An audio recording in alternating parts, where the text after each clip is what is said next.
Hello, everybody. My name is Peter Feliciano. Welcome to CONSERVATISH, episode 260 something. I don't even know. I've backed up so many. I don't even know where I am right now. My name is Peter Feliciano. Make sure you subscribe, share, rate, and review. Otherwise, you are racist. And because I'm Puerto Rican, so obviously. And also, you can find me on Instagram at Peter_Feliciano. That's Feliciano. And you can support my podcast and my music. And I've got new music coming soon at patreon.com/conservatish. Or you can just Venmo me. I don't care. But much more important as far as financial donations is our guest. So don't worry about giving me money. I'll just starve. And our wonderful guest today is Derrick. It's Broze. I thought it was Bro. Bros. Okay, I Bros. was right. All right. Dang it. And you and I have met a couple of times. And I think I wasn't at Exit and Build. I was at the Greater Reset. I was at the Bastrop, Texas edition. And I saw you speaking, and I'm like, oh, this guy's cool. Like, I like your vibe. I like the messaging that I got at that Thank conference, and I like the movement and you and John and the back and forth and this and that. And then we met at Exit and Build, and you or actually at INC, and you saw me do some music, and liked it, which is very kind of you. And then we've started talking, and now you're running for Houston mayor. So I thought it would be amazing for you to come on and talk about your platform and talk shit about the government and all kinds of fun stuff. So thank you very much, Derrick, for coming on, sir. Hey, I appreciate you having me on. And yeah, it was good to connect with you at INC. And I didn't realize you had seen me speak at the Greater Reset. So cool to hear that. And yeah, excited to work with you further, man. I appreciate your music and the way you bring the message to people. I think we all do it in different ways, and you have a very entertaining approach. Thank you very much. I'm like the sarcastic guy, I'm like the music memes podcast, whatever guy. But then, there's also, I always talk about it in like, do you ever heard the comedian Patrice O'Neill? I don't. Oh, wait. Yeah. I have. Yeah. So Patrice O'Neill would put it, he said it was like Super Friends, right? Where in the Super Friends, you wouldn't ask Aquaman to scale tall buildings in a single bound. You wouldn't ask Superman to talk to dolphins, right? We all have our own specialties, our own qualities, our own gifts from the universe or God or whatever you want to call it. And I feel like the older I get, I'm fine tuning those. I'm trying those out, and I'm becoming more myself. And one of those things is, I'm this wonderful bald man you see before you today, everybody. But you have been willing to stick your neck out and stick your foot in the door, and like on a governmental basis. Let's see, which direction do I want to go? I think I'd like to first hear what was your process, because I remember some of your story, but what was your process realizing, okay, I don't like government. I'm a very sovereign human being. Let me go ahead and put my neck on the chopping block. Like, what did that feel like to you? And what was your thought process like getting into politics? Yeah, so it's still, I mean, it's still even weird to hear me for me to think about myself in terms of being in politics, but it is what it is at this point. I've been involved in activism and independent journalism in the Houston area where I'm living now, where I'm originally from, for the last 14 years, starting in late 2009, 2010, started an activist group, got into urban farming, community gardening, protest, worked with Occupy Houston, did all those fun things, protests, rallies, marches, benefit shows, skill shares, um, cop watching, etc. Done all that work, gone to city council trying to raise awareness on various issues. Along the way, started to realize that I have a knack for investigation, for research, for journalism, and I didn't go to school for journalism or anything like that. I just picked it up through my activism, and it's now become my full-time gig, my day job, if you will. So with those two things along the years, I've started to. I had some successes as an activist and some successes as a journalist in terms of getting information out, spreading awareness, and I mean on the local level. My journalism and my work focuses on what's going on in the national scene and internationally, but I've always had a very deep understanding that, to me, activism and politics, I think, are really local, and we can affect the most change on a local level. So I always made sure that, despite doing things on the national, international level, going to events in other places, that I always had, my ear to the ground of what was happening in my Houston community. And I've worked with a lot of different activists, as I mentioned, organized different events, and worked with musicians and artists, and really stayed out of the political realm. I always felt that the way I wanted to affect change was through the community and then through journalism and through activism. And as I mentioned, we had some successes. We were able to kick the TSA, the people from the airport who like to grope you.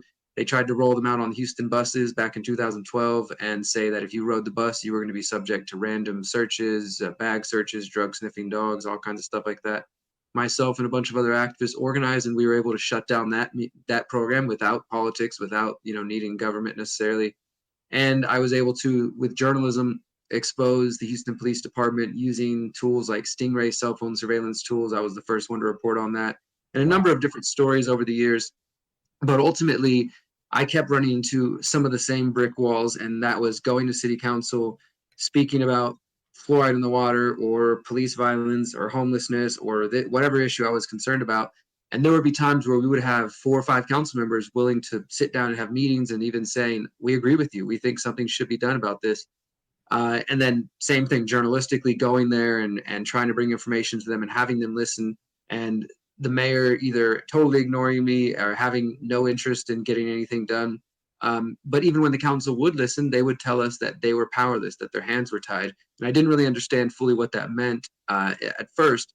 But then as I approached it again as a journalist and I started to go to the mayor and showing up at outside of City Hall at public events, asking him questions, putting a camera and a microphone in his face, started to get accosted by his bodyguards. And I basically felt like, okay, I'm hitting a brick wall journalistically. I'm showing up and they're dragging me out, or he's laughing at me or running away. I'm going to city council, doing what we're supposed to do, and not getting any help.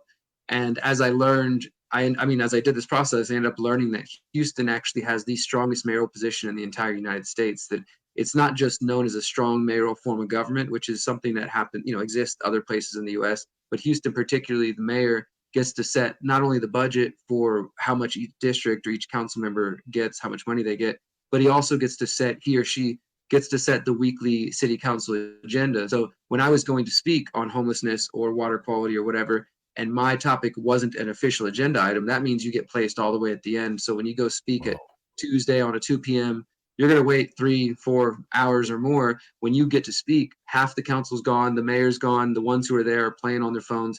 And I've experienced this firsthand, and I also have gone there and seen other people all dressed up, writing their speech, taking time off from work and school, nervously giving their talk, and they're like, beep, next.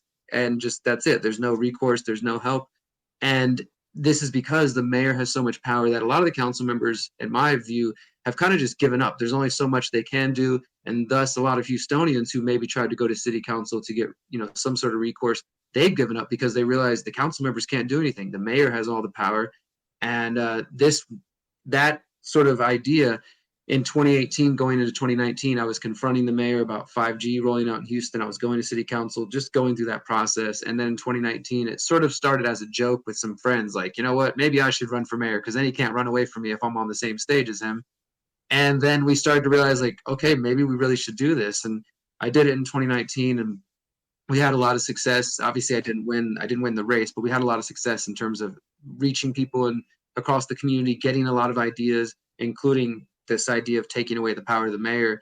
It actually caught on in the 2019 race. And while I was on stage and in the forums and debates with all the politicians, and I did get to call him out to his face, the other candidates all of a sudden start saying, you know what, the mayor does have too much power. We do need to take away the power of the mayor. So we were directly affecting the conversation. I mean, it was really cool to see. And I'll say one other thing and then kind of throw it back to you. But the most beautiful thing is when that 2019 race ended. So I didn't win, obviously. This is 6 months prior to COVID.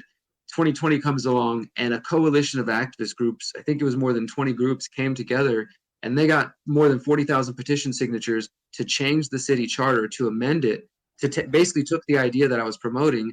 And now this year for the 2023 election here in Houston, not only will people be able to vote on city council and mayor, but there will be a resolution specifically to make it that if 3 council members agree on a topic, like if their people have been calling them, they can introduce it and the mayor cannot prevent that. So I don't believe that would even be on the ballot if I didn't inject this into the conversation. And now I'm running again to just try to take that all the way home.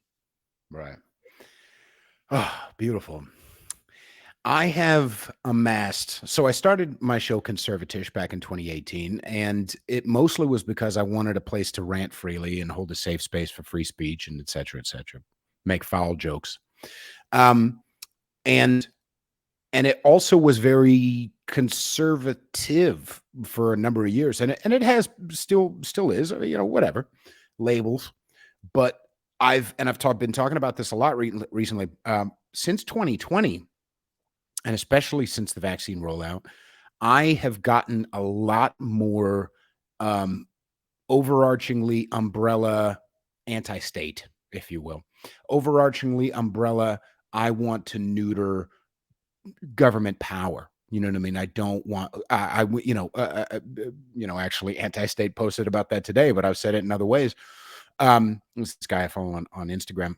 Um, but is if government's power is smaller, it doesn't matter who's in office. You know what I mean? Because we get really the social political climate is so, oh no, the liberal snowflakes and oh evil racists and da, da, da, da, da. But if the president or whoever else had less power, it wouldn't matter as much. We would be insulated from that influence. And it sounds like the exact opposite is what you were dealing with and what you are dealing with over in Houston, where okay, the city council is supposed to be the people that the humans, the inhabitants, the people who pay those people go and bring their problems and get heard and have more their finger on the pulse of the direction of the city. But they're insulated in the other way, in that, well, there's a big guardrail and a big moat called the mayor, and he's got more power, and there's no way for a citizen to go talk to the mayor to have their, well, okay, if I need to bring my problem over here. So the reason why I'm bringing that up is because or the reason why I'm bringing this shift up is because a lot of the cats who follow me are more anarchist, and a lot of them have that vibe, and some of them are black pilled, and I try to help them be white pilled. But a lot of them have this vibe of like, well, it doesn't even matter, and like, just get a bunch of guns and chickens and hunker down. You know what I mean? Like, and you're a guy who's actually living that life, and we'll get to that. But where there's people who are so kind of disenfranchised with the political system that they think that voting is a treacherous act. You know what I mean? So what would you say to those people who feel like, well, why does it even matter? Why are you even running for office? Like, what is it? I mean, obviously you've already brought up certain points that you're winning at, right? So that's definitely a white pilling move. But what would you say to someone who's like, well, what does it even matter? They're just going to do this and that, Yeah, no, I hear you. And I mean, for one, like, as you said, I mean, that whole idea of getting chickens and getting land and all that, like, I do agree. I don't come from that out of a fear-based mindset, which I think is what you're talking about, folks who get stuck in that black pill, like, it's the end of the world, let's just hunker down till the end of it. I do that because for me personally, getting land, growing food, those ideas are closer to what I really want to live like, not so much that I'm running there in fear. So I think there's a difference there. And I'm also a guy who, you can go to my website, theconsciousresistance.com. You can find several essays and video I've done over the last 10 plus years, telling people why I'm a principled non-voter. And I've never voted for president other than when I was 18, and I hated George Bush, so I voted for John Kerry, and then later learned they were both part of the Skull and Bones and all that fun stuff. right? But I totally get it. Like, I'm a principled anarchist, and I don't think that there's really much hope or faith in the political system, especially when it comes to the federal level. I do think we have much more of an opportunity on the local level. And the reality is, it might be too corrupt where I'm at in a city as big as Houston, but I'm sure there are other people listening in smaller places where there's town councils and city councils and school boards and neighborhood things. And a lot of this stuff that many of us are fighting, let's say like Agenda 2030, Great Reset type stuff, that those policies actually start. Sure, you get a UN paper, a World Economic Forum paper, but then you have to have local councils that implement those things and start getting rid of mobility for car and low traffic zones and whatever kind of policies they implement. And I see it. I see how the current mayor, Sylvester Turner, just to rattle off a couple things, he was awarded the 5G. This is a thing that exists. The 5G Wireless Champion Award by the wireless industry. He's the CEO of something called the Resilient Foundation, which is funded by the Rockefeller Foundation and the Bill and Melinda Gates Foundation, while he's part of the mayor's office. And that is his way, and this is the way this stuff operates. It comes from the top, and then they implement it on the local level. So I would say if any of it matters at all, which again, I'm totally with you on feeling like it's hard to trust any of it. People come up to me even locally and they're like, man, I support you, but how can we trust the voting machines? Because Harris County, where Houston is the second largest county in the US. So there's, it's a pretty important place. And there was some stuff last year and the year before at the last elections about polling places not opening and wrong, just all kinds of weird stuff happened, right? So there's a lot of people locally who don't trust any of it and are very skeptical, and I get that. But I would say that for me, I'm also not kind of trying to even say that everybody should run for office. I think do whatever works best for you to reach people. I would say anything is better than apathy. Apathy equals death. Doing nothing while we know what's going on, in my view, not only are you selling out your ancestors who had to go through blood, sweat, and tears to get you here, no matter what color of skin you have, what language you speak, what background you come from, all of our people had to go through some shit to get us here, right? And I refuse to sell out my ancestors. I also think we're selling out the future generations if we know what's coming and we just say, well, I'm just too nihilistic and too cool to care and give a shit and do anything about it. That's not my approach. So, I mean, personally, I write books, I make documentaries, I do public speaking, I'm running for office, I put out podcasts. I'm trying anything I can. That's kind of my approach. And I know that I have the ability to communicate. You put me on stage next to the politicians, like in this race I am. Like last weekend, I was at the LGBTQ Pride Forum, which was really interesting. And I'm got the politician to my right, politician to my left, and I'm on the stage with the other 5 main candidates because the media has already ordained who are the 5 candidates you should pay attention to, or it's a 2-person race. So we can already see the deceptive tricks they play. But when you put me on stage next to these people, people can tell the difference. When they hear me who actually has substance and not just slogans, I mean, and we went in the last week and a half to LGBTQ groups, Democrat groups, Republican groups, Health Freedom Group this weekend. We're having a libertarian brunch this weekend. And everywhere we're going, people are taking yard signs, shirts, flyers. Like people are interested because, again, I'm speaking from as like an outsider saying like, I'm the only one not tied to the Democratic corporate left party. I'm the only one not tied to, the same old. And people, I think, as you were saying a moment ago, pointing about that change, I think many people are sick of just whether left, right, disaffected liberals or disaffected Republicans or just independents, anarchists, people are sick of the same old shit. And I do think those of us who know what's going on, if you get rid of the black pill and you kind of see that there are some positive things happening, there's a moment here. There's an opportunity for those who are disenchanted to show them like, hey, maybe we can use politics to get a message out. Maybe there's other opportunities. For me, I do think we're better served trying to get out of their systems. But I do think some of us who have the coherency and the intelligence or the ability to communicate a message and actually have a few good ideas, maybe we should run because, as I mentioned earlier, Derrick Broze, candidate for mayor, gets places that Derrick Broze, local conspiracy theorist, doesn't. And I hate that. I hate that when I pay this little bit of money to them. Today, I paid $1,250 to the local government to be listed on the ballot just today, filed officially to be on the ballot.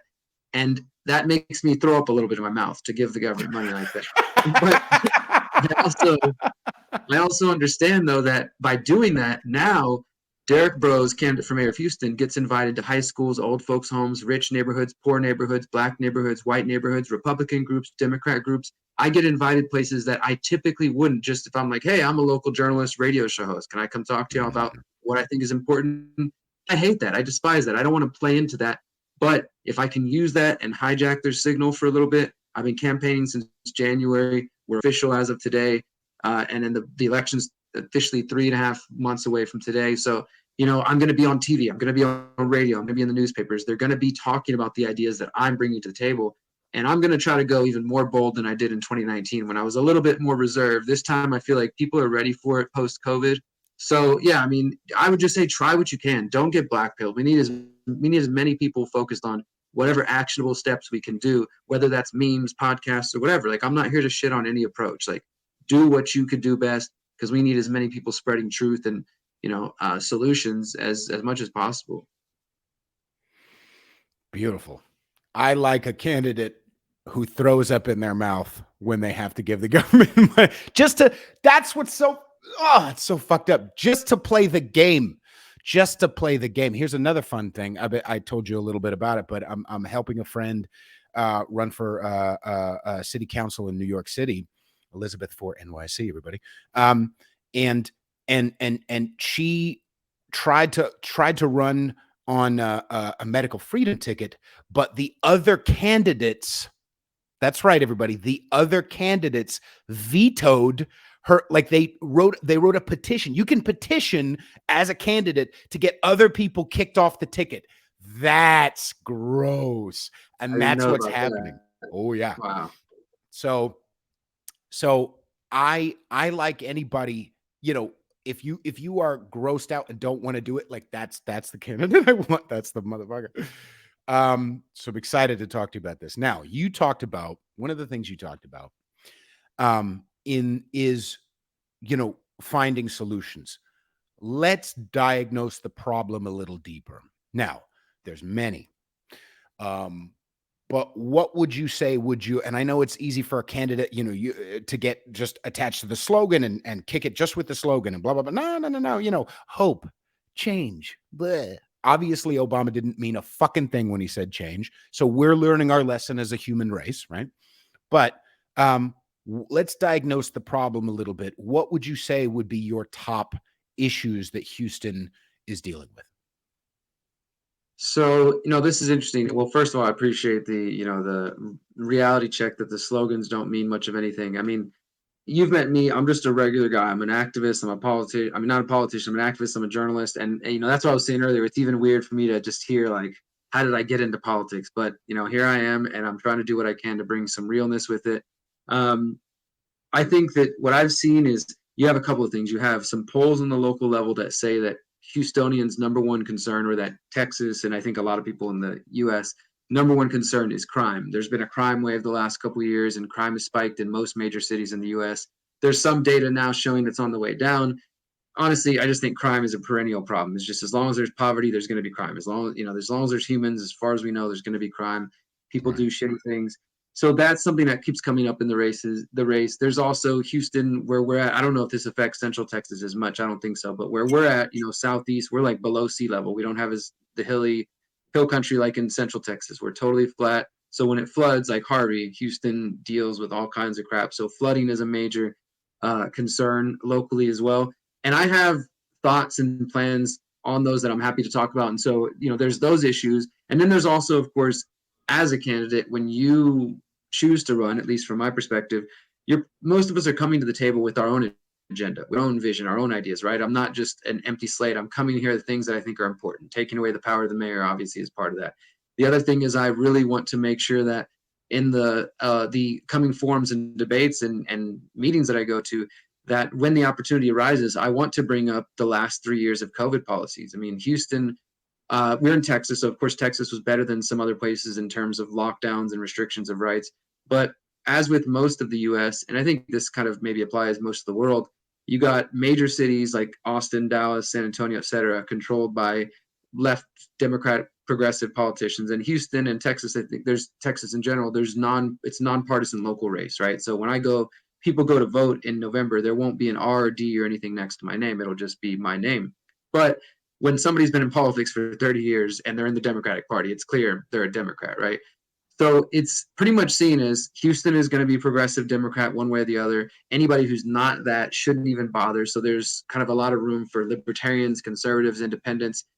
Um, and I think that we need to talk about what happened the last 3 years. I was the only person in Houston, the only journalist going to the press conferences asking the current head of the health department, Dr. David Pearce, and the current mayor and other health officials if there was a reporting system for anybody who was injured during the shots. I was there asking them questions about the false positives with the PCR method. I was the only one there filming when they started putting flu shots and COVID shots in kids' arms and asking them why they were recommending this policy when there was no threat to children at all.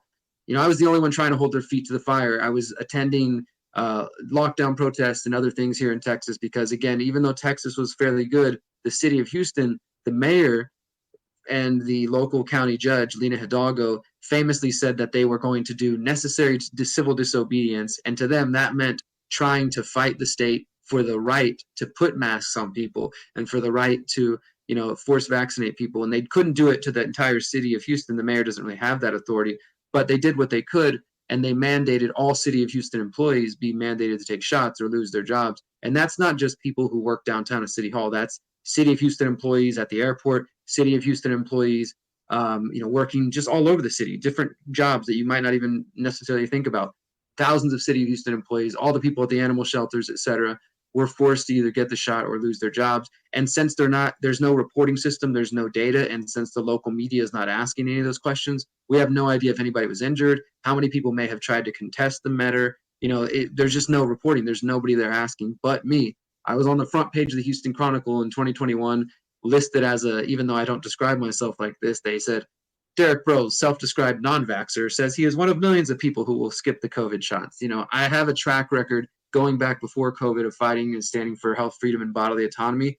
And so, that's something else that's important to me to bring to the table and to really talk about these bigger picture issues, because my frustration with a lot of the what I experienced in 2019 and what I'm already seeing now is that there is a focus on some of these hyper local issues. And I'm not saying they don't matter. Obviously, the flooding does matter. The crime does matter. The crumbling infrastructure. What are we going to do about the freeways and the traffic? That stuff all has a place. It affects people with their real issues.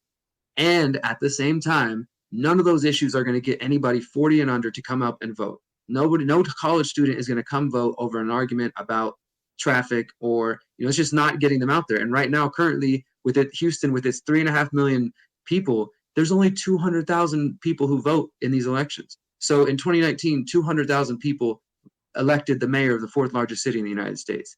Less than 10% of people even vote. It's insane. I mean, it's pretty crazy. But I also see that as a pretty a big opportunity, because that means there's this whole swath of the population that if you did activate and you actually talked about issues that they might care about, and maybe even play to those conservatives and libertarians and independents who feel like they're being ignored because the main candidates are all tied to the Democratic Party. So if you don't align with that, then you're pretty much not being represented in any way.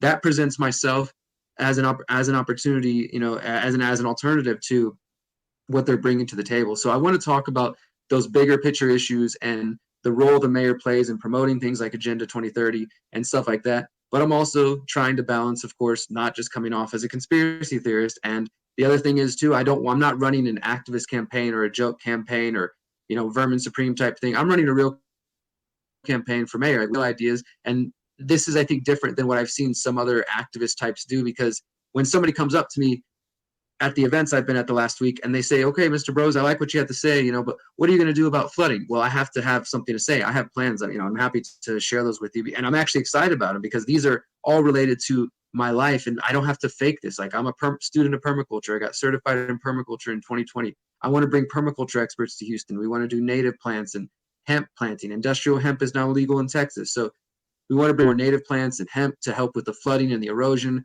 I have permaculture experts on call that if I won, we could have them here and, ready to start really transforming Houston and doing some instrumental things that are readily available. But instead, when the local politicians and the current mayor, they like to talk all about climate change and green, this and that. And, just as an example, we recently had the July 4th celebration brought to you by Shell and Exxon, right? That's the kind of, because Houston is run by big oil. I mean, it's just a fact of life.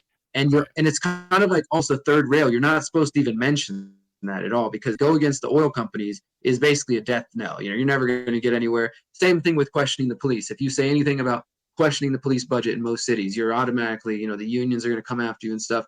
But I'm trying to come from a common sense approach. When it comes to crime, I'm saying that Houston should fully, because it hasn't, fully decriminalize cannabis and not put any police resources, whatever little bit may still be going there, but none of it should be going towards criminalizing nonviolent cannabis users. And then also, there's been a local story recently. Houston has a contract for this surveillance tool called ShotSpotter, which they promote as gunshot detection technology, where they put up these microphones in certain neighborhoods, and it's supposed to only listen if it hears a loud shot or bang, and it reports it to this company, and then they report it to the police, and then the police are supposed to go check it out. And they promote it as this great tool that's going to help solve gun violence. But cities like Chicago and others have been using it for years and have found it doesn't do what they're saying. It has less than a 20% success rate, less than 1/5, a success rate. So Houston, though, 2 years ago voted, and now they have a $3.5 million contract for this tool. And just about 2 weeks ago, the city of Houston, Houston Chronicle did an investigation and showed that it's actually slowing police response time down, because they're putting these spot shotter alerts above other calls, and then oftentimes they show up and there's nothing there. There's nobody there. Okay, we heard a noise. We don't know what it's about. And my concern also is that it's a privacy and surveillance concern. The point is now it's become a local issue. The Houston Chronicle is reporting on it. The Houston Chronicle editorial board said this is a waste and it should be ended. Now there's a local activist group coming together called Rise that is specifically trying to end the ShotSpotter contract. And guess who's the only one who's been reporting on ShotSpotter since 2015? That would be me. I'm the only one that had it. I didn't have to go change my material to try to catch up with the times. This was on my website back in 2000, back in January when we first launched. I'm the only one saying we should end the ShotSpotter contract because, again, as a journalist and as an activist, I've been there in the trenches knowing about this stuff. Whereas the other politicians, they're totally out of touch. They just don't have anything of substance. So we're trying to say, look, if this tool doesn't work, let's end that $3.5 million contract. And again, put all resources towards violent crime and human trafficking, which is a problem in Houston, instead of just saying, let's give the police more money, because Houston just passed $1 billion budget for the first time in the city's history. And the police budget just keeps going. And again, it's kind of this, you're not supposed to say, don't give the cops any more money. You're not supposed to say, hey, maybe they should prove that they're actually using all the money we're giving them instead of just upping the budget every year. But I'm willing to say that because, again, I think that there's just a lot of common sense things that are being ignored. And we're definitely fighting a media blackout right now. But since things are just beginning, local people don't pay too much attention. We're at the end of July. Summer's, coming to the later half, and the forums, debates. I mean, it's pretty much every day now we have different events happening that myself and our small grassroots team are going out, talking to people. And as I said, I mean, we're really pulling together a coalition of a strong coalition of libertarians. We're expecting a local libertarian group to endorse us soon. We're getting support from the Texas Latino conservatives. I'm talking to Republican groups, Democrat groups. We're really building a coalition. So we'll see what happens. I mean, I'm also going up against two people who've raised more than $9 million. So you know how that goes. Right. Now, if you're in Houston and you're listening right now, and you disagreed with one or many or all of the things that Derrick Broze just said, he's also wanting to shrink his own power, right? So just to reiterate, just to bring that loop right back to you, kiddo, if you yeah, but I don't agree with him on XYZ. Yes, but he also wants to shrink his own power. And he fucking better if he does get in. But he also, because he also knows, the activist tactic. Anybody who's willing to get in somebody's face with a microphone, I'm ready for it. Yeah. I'd be sad if there wasn't somebody to replace me as the person going and confronting the mayor. And I need somebody questioning me if I become in that position. Exactly. So that fixes all of the worry. Is if the mayor or president or whoever, if the government has less power, it doesn't really matter. Now, let's talk a little bit let's get a bit into the weeds, because one of the things that comes up when and everybody go to derrickbroze.com. There's your and Derrick Broze for mayor on IG.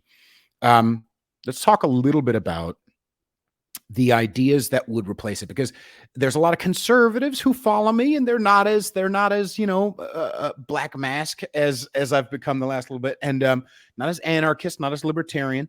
They feel comfortable with the idea of government.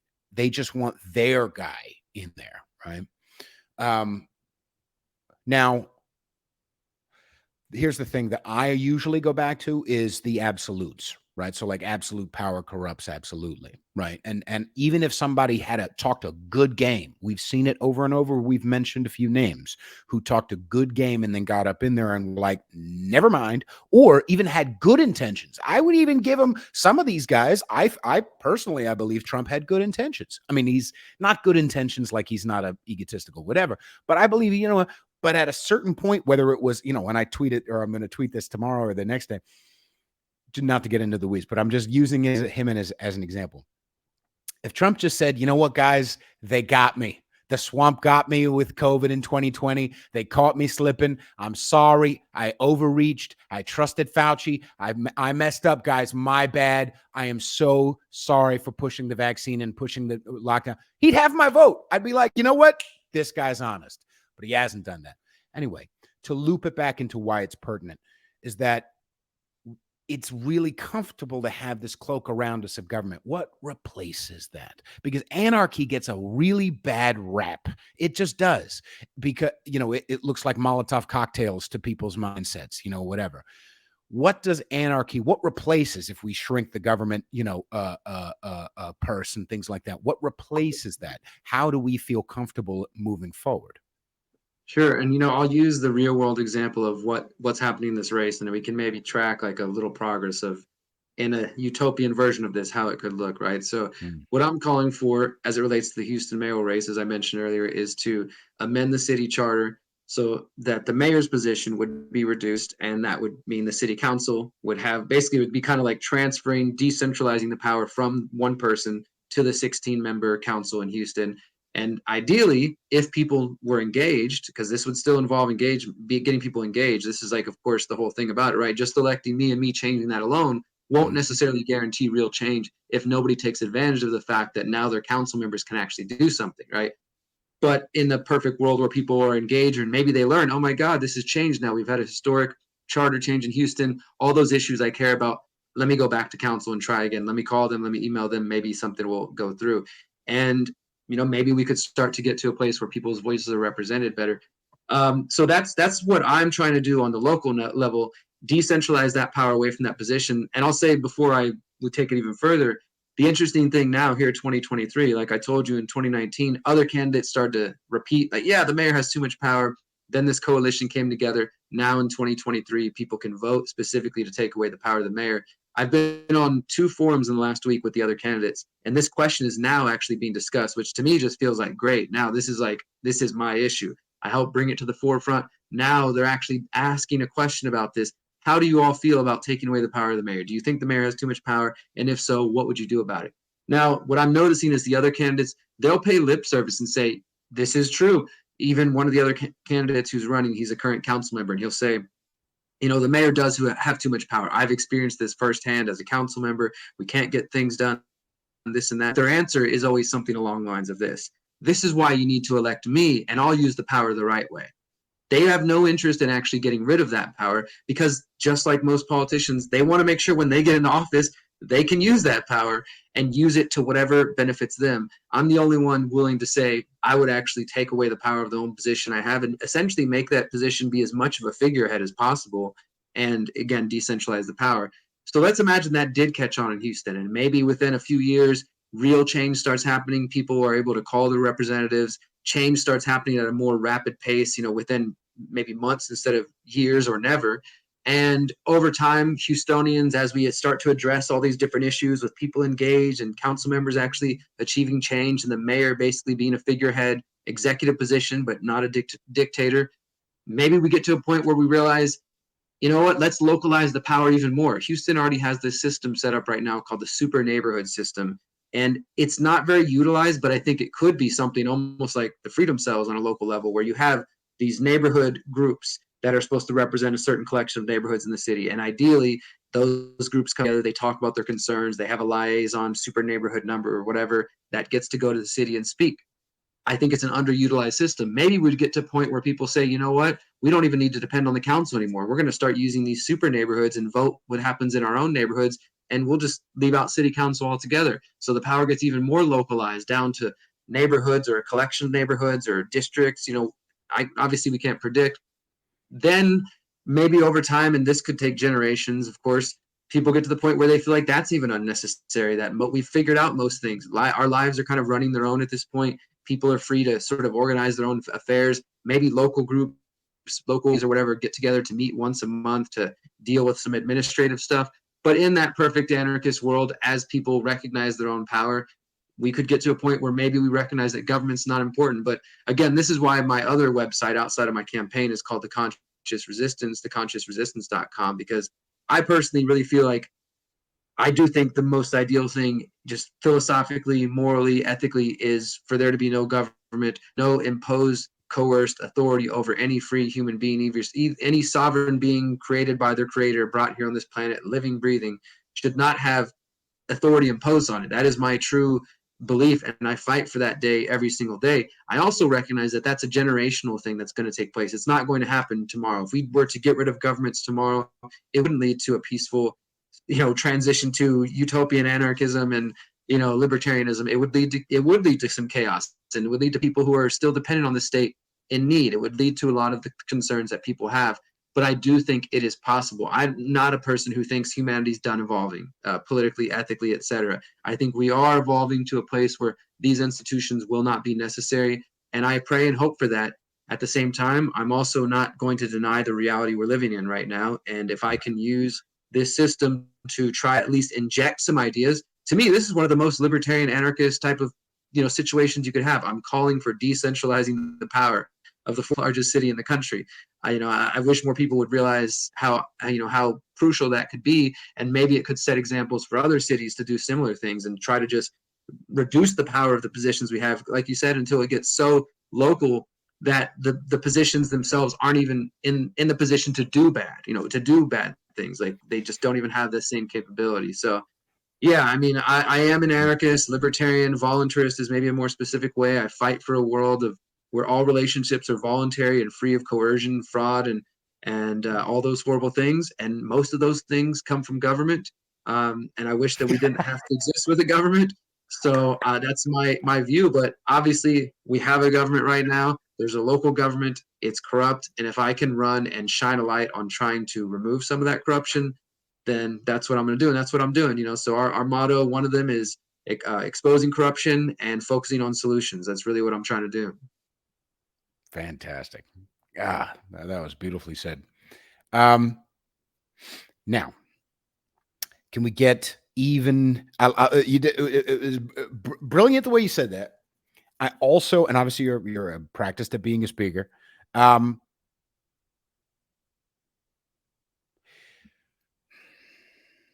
There's an idea that goes around in the liberty movement okay. I remember I went to Pork Fest. You heard of Pork Fest? Porcupine Festival in New Hampshire. I haven't been yet, but I'm familiar. Yeah, I got to the Free State Kids, and I got to perform there and stuff or whatever. And I remember going there, and I was just like, yeah, there's nothing a libertarian hates more than another libertarian. It's like government and then other libertarians, because they don't do it right and they don't. Blah, blah, blah, blah. So much infighting. Yeah. And I feel like one of the ways, I was talking with Elizabeth about this too. She's really smart when it comes to a lot of this stuff, is like, and I might upset certain people around this as an example. And you don't need to take a bite. I'm not trying to bait you at all, of course. But like, here's an example of what I'm trying to piece apart. If a parent is in charge and responsible for a child, right? And they want to bring their child to a drag queen story hour, right? It's right. But if the kid is not being exposed to male genitalia or female, whatever, if the kid is not being exposed, I kind of, as much as I may morally disagree with someone, I lean on, and I know this is uncomfortable, but it's like, but that's the same freedom that we're fighting for us to not inject our kid or feed our kid or indoctrinate our kid. Like if that parent decides to do that, as long as they're not exposing them to nudity, whatever, like, then it's like, what are you going to do? And so again, when it comes to my travels through this podcast, through my music, through the politics game, over and over and over, I noticed that I take less attention. I pay less attention to nuance when I'm not taking care of myself. When I'm not meditating, I take shit way more personally. When I'm not, you know what I'm saying? When I'm not praying, right? When I'm not burning my sage and, calling my ma, you know what I mean? When I'm not taking care of when I'm not eating right and drinking water, fluoride free, when I'm not taking care of myself. And again, I talk about this a lot on the show, but this points to the idea that, okay, having one person, who's going to be some great panacea, libertarians have that too. Independents have that too. Anti-government people have that too, where it's just like, oh, this person likes like yeah, they'll bring us through the fog. You know what I mean? And I'd like to hear your thoughts, regardless of your campaign, or maybe it folds in. Where along the line do you need to take care of yourself, and how does that look like for you? Do you have experience? When did it come along for you that you're like, oh, like there really are no heroes, like it really is me and my universe and my ancestors, or whatever it is for you? What does that look like to you on a daily basis? Yeah, I appreciate a lot of good stuff there. I mean, I'll say just as far as the whole drag queen story time, because I know that's this is something that is it hasn't come up yet in the race, but it is something that was an issue a couple years ago when they were doing it in Houston.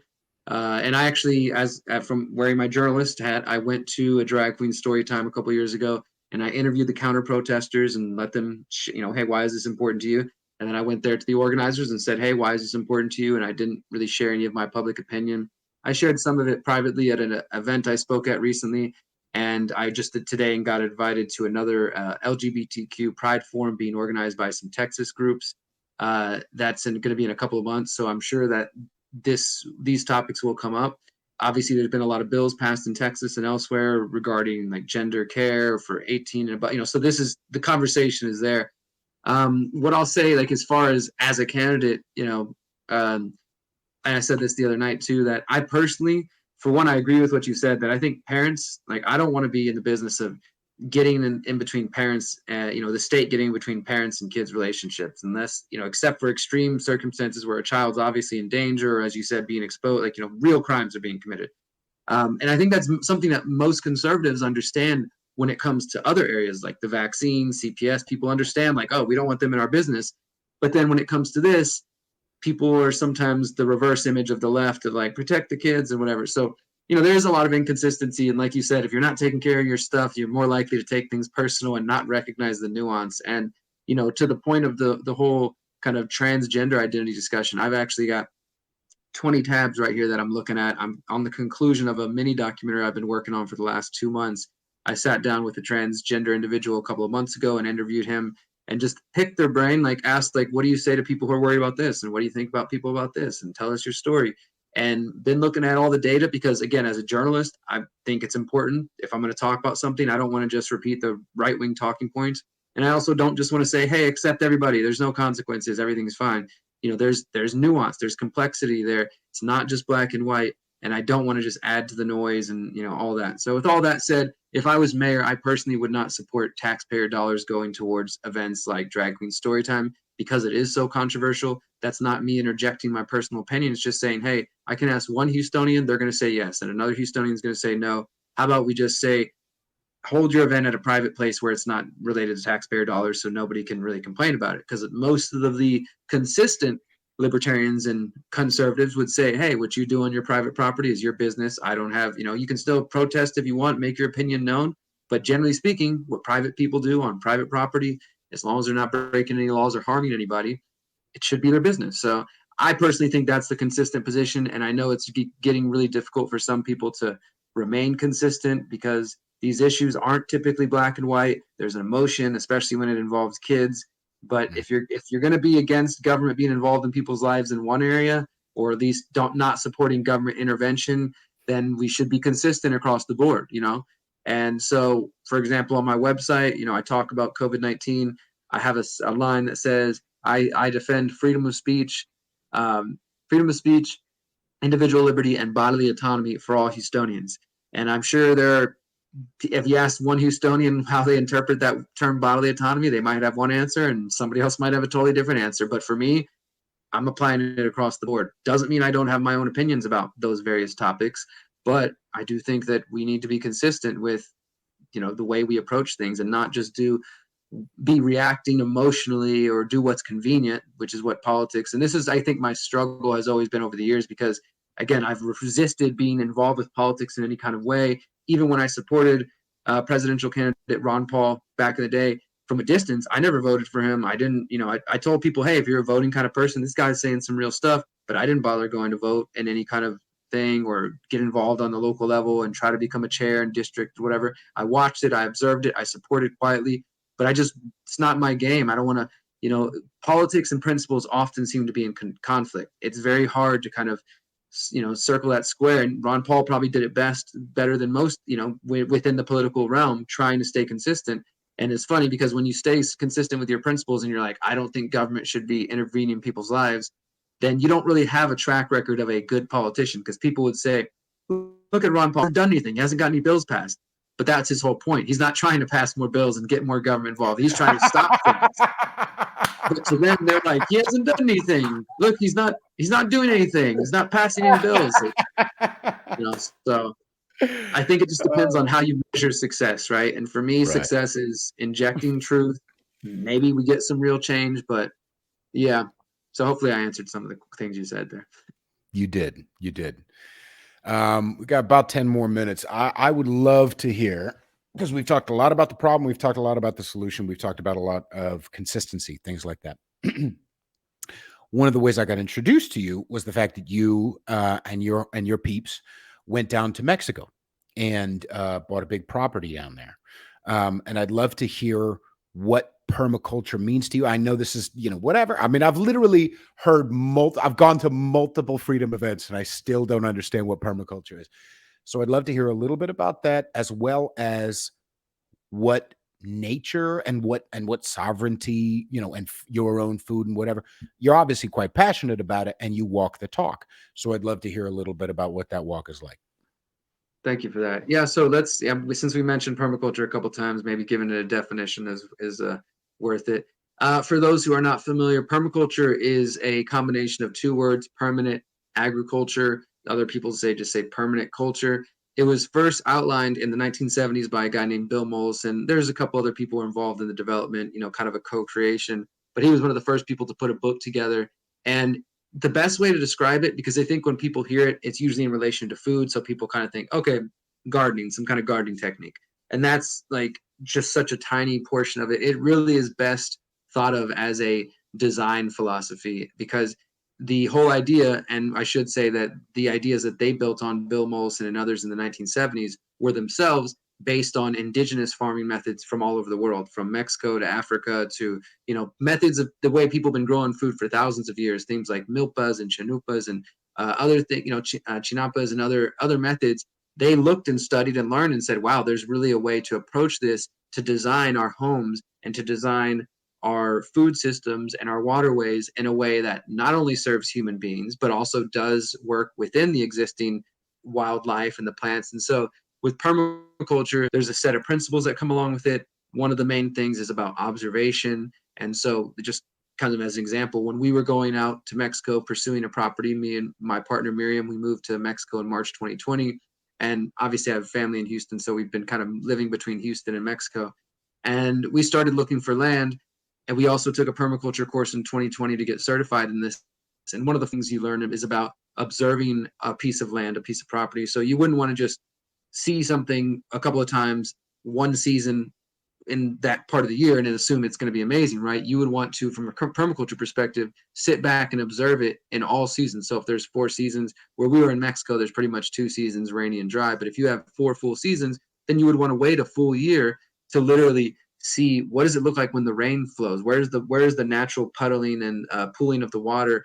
What happens whenever this snowstorm and this and that? And then you play with those elements, you work with those elements. So rather than just saying, okay, we're going to come in with the construction equipment and tear up all this earth and put our homes there and do our human thing without any consideration to the other ecosystems or how we could work and balance, permaculture approaches it very much from that way. So it's not just human centric. It's also about like, what are the local, the bees and the animal life that's already there and the plant life that's already there. And again, it applies to the way you want to build your buildings and how you do want to grow your food, working in terms of zones. There's a whole, I'm not an expert at all, but I'm definitely a nerd for it all because there's so much to it. I encourage anybody who just wants like a short deep dive. There's a website called discoverpermaculture.org. There's an Australian teacher, Jeff Lawton, and he's got like 4 free videos where you can watch him doing it. He's literally been able to take these practices and go into the Jordanian desert, wasteland as far as growing food. And then you just see this desert with a little oasis of green because they're using permaculture methods and they're bringing all kinds of, food to areas where it would never have been. So I've been on that journey for a number of years, studying it, reporting on it, going to visit permaculture farms. And I knew that I wanted to get land as far back as 2015, 2016. This has kind of been my real solution, part of the exit and build idea, exiting from systems that don't serve us and building or supporting other ones. And so, yeah, my mind has mainly been on like, want to get some land, grow as much of my food as possible, build myself a home, and raise some animals, maybe start a family. That's really where my heart is, and it still is. Like we were lucky enough to, after the 3-year search, buy land just back here in May, and I still have plans to build on that and all that. But I also have known for at least a year that I was going to be coming back to Houston to run for mayor, because it just, especially as COVID and just watching things get worse the last couple of years. I didn't mention earlier, but in 2019 when I ran, that's when all the measles scare stuff was going on. So there was already a lot of states like Texas, California, and New York starting to remove measles exemptions for measles vaccines. And that was when plenty of parents started to come from California into New York to Texas because of Texas's vaccine exemption laws. That was pre-COVID. So in 2019, I was saying, if I'm elected mayor, we're going to pass an ordinance that says Houstonians could never be forced to take any kind of shot. And even some of my supporters thought, like, I'm with you, but it's a little too far out. Let's not push that. But I figured, I thought it was important to push it. Well, 6 months after the 2019 race, COVID happened, right? And now people Right. understand the importance of trying to restrict governments from pushing, mandates like that. So that's another issue that I'm trying to run on. And the point is that there's so much opportunity, I think, with permaculture and with bringing that to the table. Even though my real heart is back on the land, unless I win mayor. I mean, obviously, if I win, I'm going to stay in Houston and I'll be in office for 4 years, and we'll do some cool things. We'll bring permaculture experts to the city and really make some amazing changes. But if that doesn't happen, I'm going to go back to Mexico and continue building on our land and doing everything we're doing there. And that's really where my heart is. And I would like to sort of somehow bring these two worlds together, because the last time I've never seen any sort of political organization, environmental organization in the mainstream world discuss permaculture, talk about having permaculture advisors. But when I mention it, people who know, they resonate and they're like, hey, this guy knows what he's talking about. How come none of our other organizations, these local environmental organizations, how come none of them have a permaculture advisor? How come none of them are trying to bring these ideas to the table?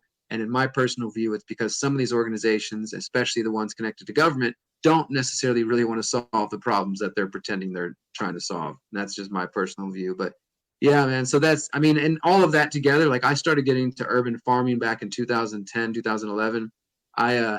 After I went on like this really epic spiritual journey. I spent 3 months bicycling across the United States. I went from Houston to Austin, all through Texas, made my way to New Mexico, and I spent 3 months just traveling, volunteering on farms.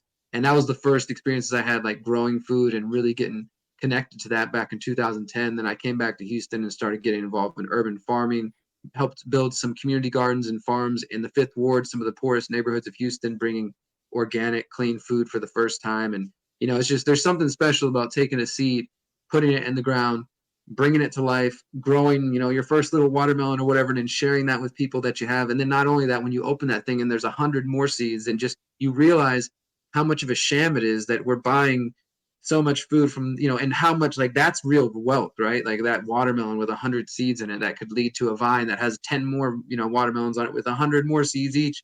Like, it's just And it phenomenal, and there's something spiritual about it for sure. right, and it always tastes better. It always tastes better. You know what I mean? Absolutely. Yeah, and I had to, I just, I go to McDonald's versus I get like a steak. Come on, man. Like I get a real steak, like a real steak. I don't know if you're vegan or whatever, but I'm just saying like it, the, I remember I helped, I went because I'm doing the same thing. I've been a city suburb boy. I went and volunteered on a farm in New Hampshire, in June, and helped slaughter my first animal. It was a heavy experience, but it Gotcha. also felt right. It felt like this is what I'm supposed to be doing instead of just picking up a package of styrofoam chicken parts. You know what I mean? Like this disrespectful Chicken. right, chicken parts. Who knows what is in it? Is just like, oh, having actual access. And it was the taste. I cannot tell you, the roast was one of the tastiest things I've ever tasted in my life. And part of it was like, thank you. Part of it felt like, I know what you sacrificed. I felt we prayed on, I prayed, and we, held it and helped it as it quickly, thankfully, quickly left. And then it was okay. And then we did the work. And I think too often we've been disconnected and told by rich people Absolutely. and selfish people that, here, I'm going to give it to you easy and it's going to feel better. It doesn't feel better. Working makes you feel better. Like working and having a genuine connection to the product right there. I grew that. I helped it. It's something magic about it. Absolutely. Definitely recommend people getting, I mean, and just to kind of tie it back to the campaign, this is why, like, for me, again, the campaign is just the vessel to bring these ideas. We're talking about bringing more community gardens, urban farming, decentralizing the food supply in Houston to address food inequality. Because of my experience with permaculture, my experience in community farms, I want to help identify all the vacant lots that are owned by the city of Houston. And I've learned that as mayor, you're in charge. You can basically update the permitting process. So we come up with a plan where if there are interested neighborhoods that actually want to have more community farms and community gardens, we could set the permits for certain lots as at $1. So here, for $1, you get permit. This is over to your community. And we want to end Houston's water fluoridation program, which is currently costing $1 million a year, and repurpose that money towards non-GMO seed distribution programs that feed right into the community garden program, which feed right into we're really trying to think holistically. And I think that's one of the things that's most frustrating about all this shit is that if you don't have the millions of dollars, if you're not one of the ordained main candidates, and if you're in my situation too, where you got a couple of strikes against you, like I'm a felon from 18 years ago, then you have so many obstacles to try to overcome. And it is absolute bullshit that the idea that just us regular people can go in and achieve change. There's a lot of obstacles if you're not a part of the system. And George Carlin really did say it best, that it's a big club and most of us aren't in it. So, I mean, I don't say that to intimidate anybody or discourage anybody, but we also shouldn't, lie to ourselves about the entrenched corruption that does exist. And especially in a major city like Houston, you might have better luck than I'm doing in a smaller town or a smaller place. But whatever it is, again, I just want to emphasize, anybody hearing this, whatever path you have, if you're an artist, if you're a musician, if you're a meme maker, graphic designer, if you're just good at going out on your soapbox, organizing protests, organizing music events, whatever tools you got, use your tools best. Because if we all use each of our tools, whether it's running for office or being in the streets as an activist or doing it all, we're gonna reach somewhere better than where we're at now. Don't be discouraged if we're not seeing immediate results. I mean, real change takes time. It's gradual. It's generational. The lie that we've been told is that by voting for one single person, or pressing this button, or throwing a brick through a window, that violence or voting is somehow going to lead to quick, rapid change. And that's just not true. It's the BS that they try to feed us, so that we think that somehow vote all of our problems away by electing one single person. So electing Derrick Broze for mayor isn't going to fix all Houston's problems, but we can at least start to the people a voice, and maybe that'll lead somewhere better. Fucking A, man. Thank you so much, Derrick. Appreciate you taking the time with me. Again, where can people, do you want them to go to fundraiser? Do you want them to do it derrickbroze.com? All of it? Yeah, I mean, if you want to find out more about my actual campaign, derrickbroze.com, I've got an About Me page. You can see the short version. There's a much more extended version if you want to learn about my life and my path. If the issues, of course, if you know people in Houston, tell them to check that page out. And then, yes, if whether you're in Houston or not, as I mentioned, we're going against some people who've got millions of dollars. A $5 donation goes far, $10, 23, whatever you got. And if any of you are out there crypto rich, we're happy to take the crypto donations too. Because in all sincerity, we're down to the last 3.5 months. As I mentioned, I just literally filed today to be on the ballot. And our team is trying to gather all of our funds to get a couple of billboards around the city to try to run some ads. I mean, at this point, it's just a name game. If I need to overcome the ballot. There's a couple of televised debates that are happening just weeks before the election. And the only way I'll be in there is if I poll at 5% in some of these local polls, which again, can we trust them? I don't know. But the more my name is out there, the better chance I have. So spread the word, whether you're in Houston or not. If you know people out in the Houston area, please just let them know to check out my website, derrickbroze.com. And if you're interested in my other journalism, theconsciousresistance.com. Amazing. Wherever you're listening, make sure you subscribe, share, rate, and review. And find me on Instagram at Peter_Feliciano. Thank you, everybody. And thank you again, Derrick. I'll go ahead and end the recording.